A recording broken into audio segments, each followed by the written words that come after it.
olubereberye 19. We are in Genesis chapter 19. Olubereberye 19 Genesis 19. katandikire 12. Let's begin from verse 12. Njagala awulirize bulungi. Listen carefully. Olubereberye 19 olunyirwe 12.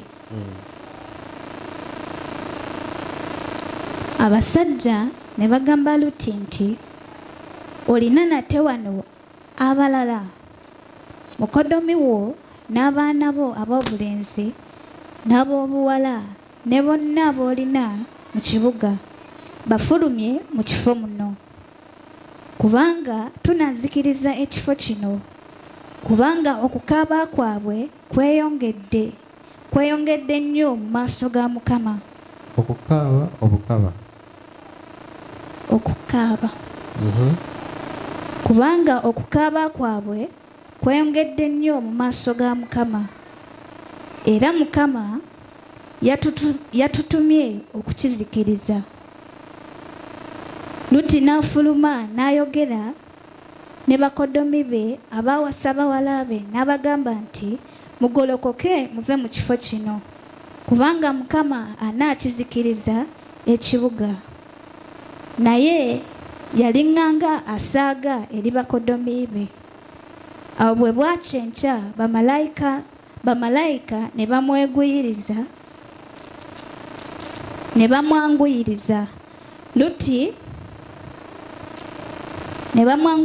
Luti nga boogera nti golokoka otwale mukazi wo n'abaana bo abawala bombi abali wano, oleme okuzikirizibwa mu butali butuukirivu obw'ekibuga. Naye n'alwa abasajja ne bamukwata ku mukono gwe ne ku mukono gwa mukazi we ne ku mukono gw'abaana be abawala bombi. Mukama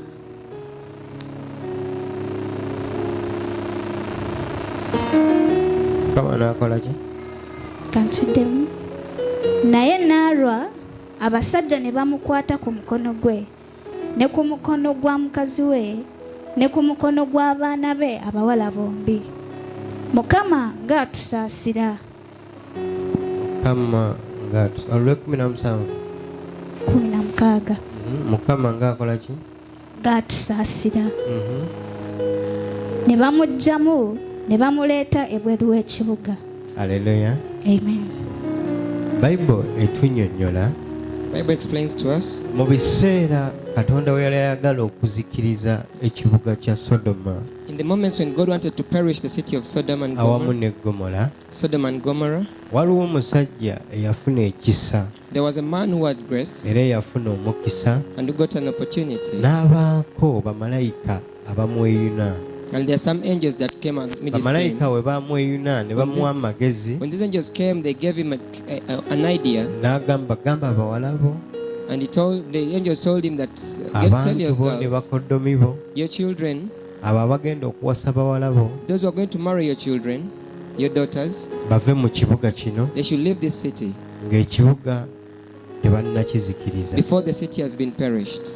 Lutti n'agenda n'agamba bakodomi be, Lot went and told all. n'abantu abamu naye abantu tebakkiriza, Lot told all his calls, and some people did not even kubanga accept, ebigambo ebimu mu bantu biba byakusaaga. because to some people some words are just comic. Lutti ne yeekunya. But Lot took time. Naye Bible etugamba But the Bible- bamalayika The Bible tells us that abaali bazze ewa Lutti the angels that had come to Lot's place, ne bamupapya they rushed her.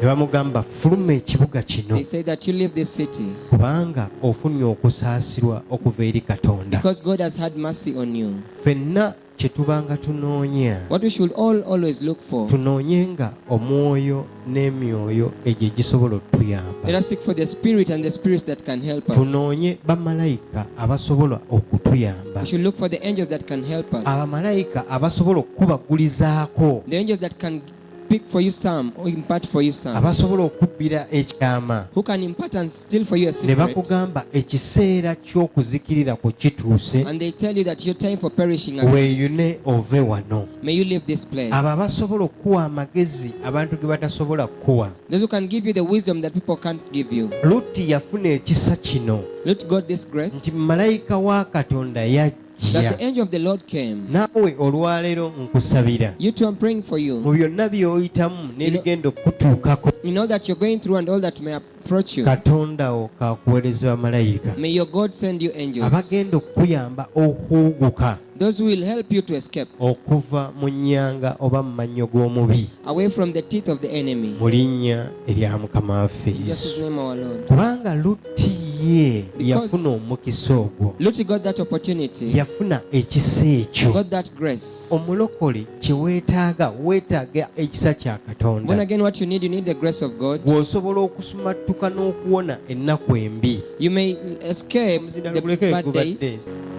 lutti Lut yafuna omukisa got an opportunity ogutaasibwa. to be helped. buli muntu yenna kaaba ne bamalayika batambula naye If anyone- batambula nabo. If anyone gets a chance to have angels that he moves era with, leero benkusabira otandike okutambula ne bamalayika, and today the ones that I'm praying for, whatever I pray for you, you should start moving with ogenda the angels. kutaasibwa You'll be saved.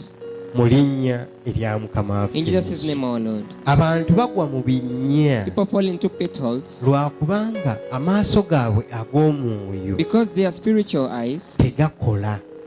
does not work. bano bamalayika bajjawo These angels, okulabisa n'okwolesa ebyo ebinaatuukawo. these angels come to make you see and manifest for you what era will come. naawe katonda alina be yali akutaasizza. Even you, God has ever helped you from oyinza something. okwewugula mu kantu katono nnyo ne weewugula n'owona tugeze akabenje oba n'owona okufa. You may escape just accidentally, bayinza an okuba nga accident. waliwo akugenda okuteera mu byokulya mu mmere ne bakuteeramu ebyo obutwa, Maybe someone wanted to poison you in naye the food, katonda wabanga babukuteereddemu, but for God, if they put for you that poison, tugenda kusaba katonda asobole okukuwugula. we are going to pray to God to alert you. wakiri emmere Maybe eyiike. that food should pour. Haleluya. Amen. mu linnya erya mukama waffe In Yesu. Jesus' name, our Lord. kati ebintu byonna bitutuukako So all things come to us lwakubanga katonda waffe atambula naffe, because our God moves with us. era w'otambula ne katonda And if you move with God, ebisinga bye bakusindikira tebigenda kutuukako. whatever they send unto you will never emyoyo gye approach you. banaakusindikira tegijja The kusobola spirits that they kutuukako, send unto you will not reach kubanga you. katonda wo agenda kuba amaze okukuluŋŋamya Because your n'agamba God will wano guide you. vaawo, I've guided you and told you that leave ate this ye agenda place. kukupapya n'ekikujjawo togenda mumanya kigenda kukujjawo. He will rush you and you'll never naye know what is agenda going to kuba take you away. amaze okutuma bamalayika But you have sent n'abagamba angels, gwe tetukwagalawo, them that we don't want era to wajja hear. kubeerawo embeera keba ennungi keba embi And there will be egenda a condition, whether it is okukaka good or bad, okuvaawo mu kifo that ekyo will force you to leave that ng'obuzibu place tebunnaba. before the problem leero comes. ekisa ekyo kye njagala okukusabira. Today that's the leero grace ekisa ekyo kakibeere I want to ku pray bulamu for. bwo, That grace be upon kakibeere your ku baana bo, your kakibeere ku children, bufumbo bwo, upon your kakibeere marriage, ku mulimu gwo upon your job. mu linnya erya In Jesus' mukama name, waffe our Yesu. Lord. waliwo ekisa ekyo kye twetaaga There is that grace that nga ffe we need. abantu, waliwo people. amaanyi There is power ge twetaaga. that we need. Haleluya. Amen. nga omulabewo akunoonya naye ng'agenda okutuukawo nga bamugamba wavuddewo When your dda, enemy is seeking for you, but naye by nga the time naawe he reaches, ekikugjewo naawe when you're tokimanyi. there, but when you don't know what has ekyo removed you from omulokole that leero place, kye weetaaga. that is what you need born again lutti kye today. yali yeetaaga okusumattuka okuwona That's what Lut wanted ng'ekibuga to escape tekinnazikirizibwa. before the city had perished. Haleluya. Amen. ye amaze okutaasibwa. When for him he has been rescued. leka okutaasa kwa katonda kujje kutaasa obulamu May the bwo. rescue of the Lord come and rescue your life. aweetaagibwa okutaasibwa Where you need to be mu rescued. linnya erya mukama waffe In Yesu. Jesus' name, our Lord. bangi baagala okumanya w'oyise basimbewo eddogo Many want to know where you have passed that they can naye plant nga witchcraft. tebannateekawo ddogo. Before they've planted it, wennyini we badde bategedde nti weewooyise, where they thought that you've passed, leka omulala gyalinnyewo Let someone come and bafune step there, so okubuzaabuzibwa that they can be confused. mu linnya erya mukama waffe In Jesus' Yesu. name, our Lord. kati obulokole butuwa ekisa n'amaanyi. Salvation gives us the grace and power. bamalayika ba katonda n'omwoyo wa katonda atuwa ekisa The n'amaanyi, angels of the Lord and the ne Spirit of the tulyoka Lord gives us the grace and tuyimirirawo power. nga tuyimirirawo mu That is buwanguzi. why we may stand and you are standing in victory. Leero noonya ekisa n'amaanyi n'omwoyo Today wa seek Katonda. for the power and the victory and the spirit of the Ojja Lord. kuwangula emitego You'll gy'omubi overcome every trap of the mu enemy. linnya erya Mukama waffe In Jesus' name, Yesu. our Lord. Haleluya. Amen. Kati teweevumanga bantu be bakuyisaamu. So never mock yourself about what people take you through. Teweeraliikiriranga oba oli atudde mu kifo kyo. Worry not, even if someone has sat at your place. Bw'otuula oli najja n'atuula w'obadde otudde gwe genda onoonye oba genda oyimirire. If you sit and you find your place vacated, go Katonda and ayinza sit okuteekawo somewhere else or stand omuntu somewhere. oyo Maybe God might put that person there. ekizibu ekibadde kigenda okutuuka awo When the problem that was going to happen there, nga gwe obadde togenda kisobola, and for you could not manage naye that problem, n'atuuzaawo malayika we and he puts there his angel, n'alyoka akisobola. then the angel can overcome Mu it. linnya erya Mukama waffe In Yesu. Jesus' name, our Lord. Ekisa kakibataase. May the grace help you. Okusaasirwa kwa Katonda kakubataase. May the grace of the Lord help you. Haleluya. Amen. Bebe tugamba You'll be telling us okungubaga 3 Lamentation chapter 21 3. n'22 njagala ulize bulungi. Lamentation chapter 3, verse 21.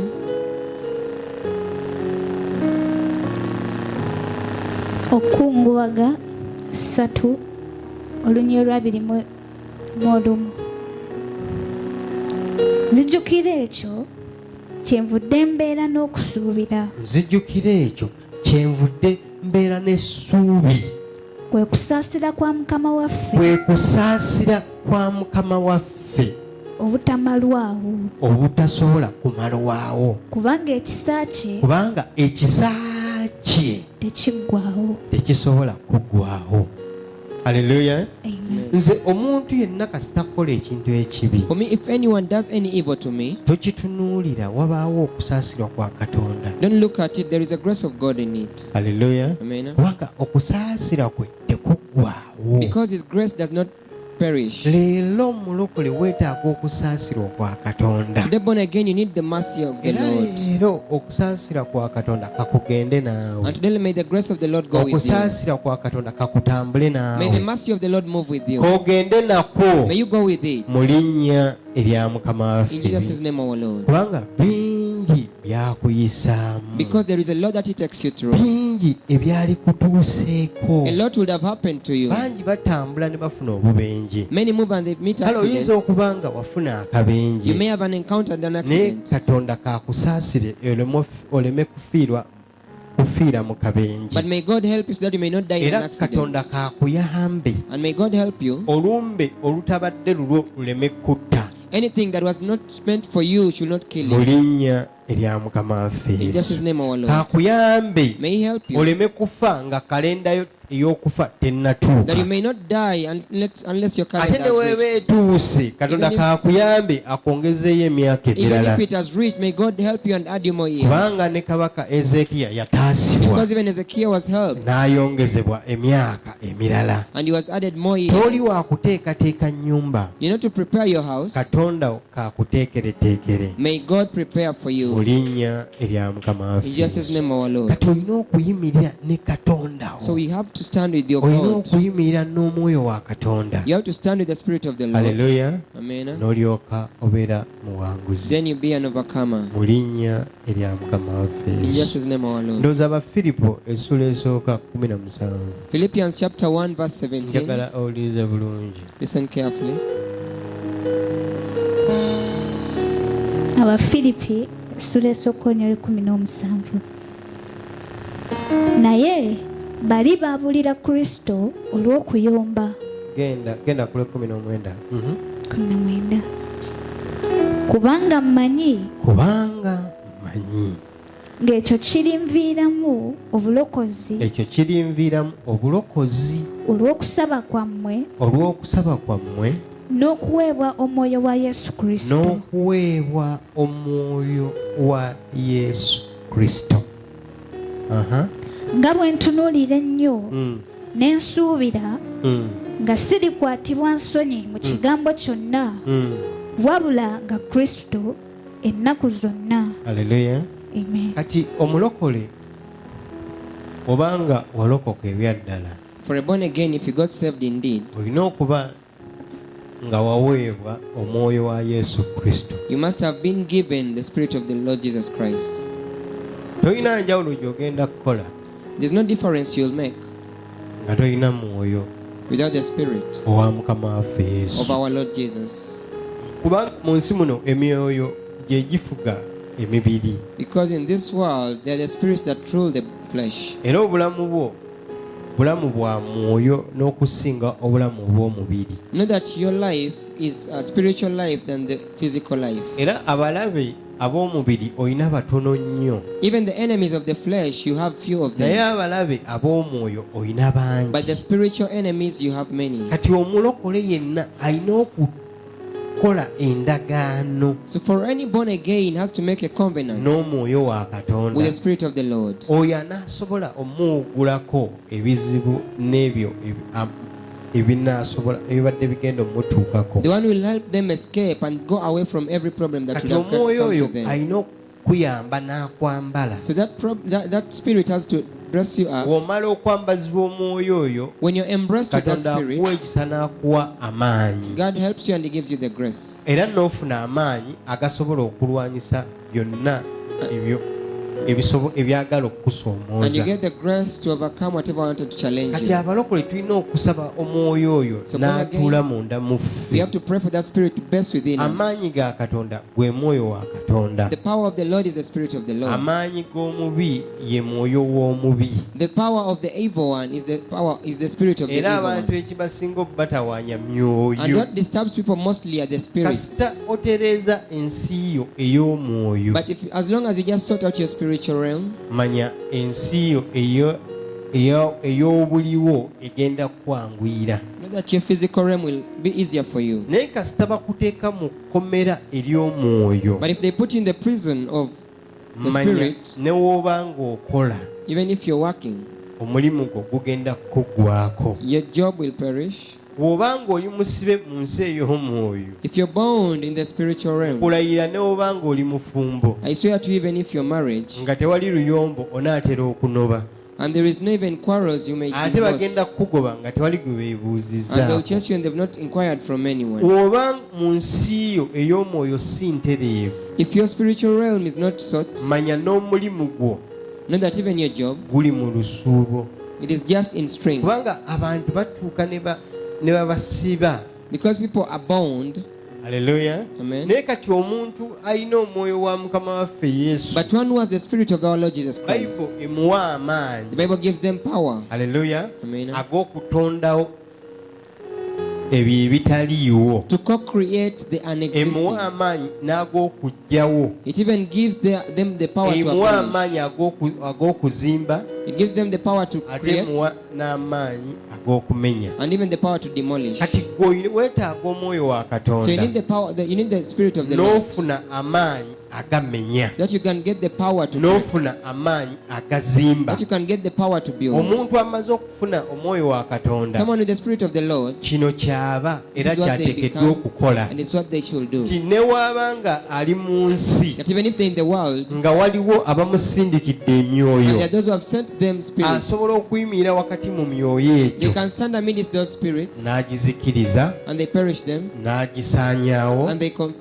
mu linnya demolish erya them Mukama waffe in Jesus' Yesu. name our Lord. Era nsaba Katonda kakuwa omwoyo we, And I pray may God give you His spirit. tewali kigenda There's kukuzikiriza, nothing that will perish you. gwagenda It okubizikiriza is you will perish them. mu linnya erya Mukama waffe In Yesu. Jesus' name our Gamba Lord. Katonda nsaba ompa omwoyo And I wo, say, God, I request that you may give me nsaba your ompa spirit. omwoyo wo, I request you give me your nsobole spirit. okuzikiriza buli maanyi That I g'omubi can perish every power of the enemy. ago ge baasindika, That they sent, ago ge bategeka that they okunsindikira, are preparing to send to me, ago ge bansindikira, the one they sent to me, nsobole okugasaanyaawo that I can perish them. mu linnya erya Mukama waffe In Jesus' name Yesu. our Lord. Bayibuli ekugamba bw'eti, The Bible is telling you this. Yeremiya essula ensooka Jeremiah chapter 1, akanyiriri ak'ekkumi. verse 10. Bw'omala okufuna omwoyo wa Katonda, By getting the spirit of the Lord. oddako okukola kino, This is what you do era next. okuva olwaleero njagala oddeyo okikole. Today I want you to go and you do this. Kigenda kukola, It will work for you. togenda kusigala kye You don't kimu remain the same way. mu linnya erya Mukama waffe In Jesus' Yesu. name, our Wuliriza Lord. bulungi. Yeremiya essula esooka olunnyo lw'ekkumi. Laba leero nkutaddewo Laba leero nkutaddewo okuba omukulu w'amawanga okubeera omukulu w'amawanga, Era akutaddewo nga gwe mukulu ow'amawanga, He has set you to be the overseer of the nations. oli mukulu tokyali muto. You are the head and you're not young anymore. Omuntu omunywevu mu mwoyo One who is strongly in the spirit aba mukulu nnyo n'okusinga omuzeeyi mu myaka. is very vital, more than even an elder person. Haleluya. Amen. Kyobula nkusabira Katonda kakuwa omwoyo we. That's why I pray to God to give you Naye the spirit. toweerabira leero akutaddewo. But don't forget that today He has appointed you. Ogenda kuyimirira mu ggwanga oba mu mawanga. You're going to stand in the nation or in nations Haleluya. Amen. Ng'oyambaziddwa kubanga oyambaziddwa amaanyi. because you have been given power. Leero ndukuwanga olunaku lwo. Today I give this day unto you as your day. Haleluya. Amen. Buli lunaku lujja kubanga lunaku lwo. All days will be your day. Lw'ogenda okuwangula That abalabe will be bo. victorious against your Mu enemies. linnya erya Mukama In just His name, waffe. our Aha. Lord.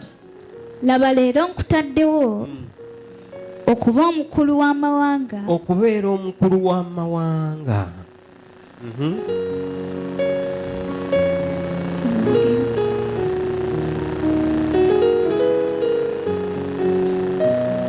Lukomyawo. yeremiya essula essokonyo olw'ekkumi. laba leero nkutaddewo okuba omukulu w'amawanga era ow'amatwale g'abakabaka, Era ow'amatwale g'abakabaka. okusimbula n'okumenya Okusimbula n'okumenya n'okuzikiriza n'okuzikiriza n'okusuula n'okusuula okuzimba okuzimba n'okusimba. n'okusimba. Aha. era nate ekigambo kya mukama Haleluya. Amen. Kati ebyo Mukama byakuwa. So that is what God gives you. Amaanyi ago That power. galina kwambala. It has to just embrace on you. Amaanyi ago galina kukola ki? That power has to just do it. Galina kwambala. Just to embrace you. Ng'oteekeddwa okuzimba obwakabaka bwonna bwe baazimba okuzikiriza obulamu bwo. Any kingdom that was made to perish your life, Osobola obusitoopinga you can oba come here obuyimiriza and you stop it. ne butaddamu kufuga bulamu bwo. And it cannot ruin your life again. Ekika kye baakuteekamu ekyo ekikuzikiriza. That land that they put you Ekisobola in that wants to okukuzikiriza. perish you.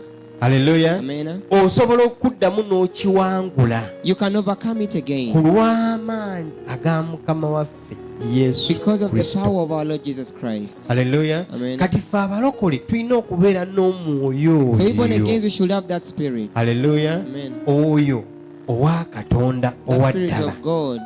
Era omuntu yenna asobola okufuna omwoyo wa Katonda. Anyone can get the spirit of the Lord. Omuntu yenna asobola okunoonya omwoyo wa Katonda n'omwoyo wa Katonda n'amweyoleka. Anyone can seek for the spirit of the Lord, then the spirit Abalokole manifests. tulina okunoonya amaanyi ag'omwoyo omutukuvu Born again, we have to gatwegattako seek for the power of the Holy Spirit bwe to join tugenda us. okufuuka abalokole So we shall abawanguzi. become born again who are Tuve victorious. ku bulokole buno bw'ebigambo obugambo. Let us live the salvation of Romans. Twetaagisa amaanyi We ag'omwoyo. need the spiritual power. Omwoyo n'atwambala. Then the spirit embraces Ebyo us. ebitasoboka ne biba nga bisoboka Then the impossible becomes mu possible. linnya erya Mukama waffe In just His Yesu. name, our Lord.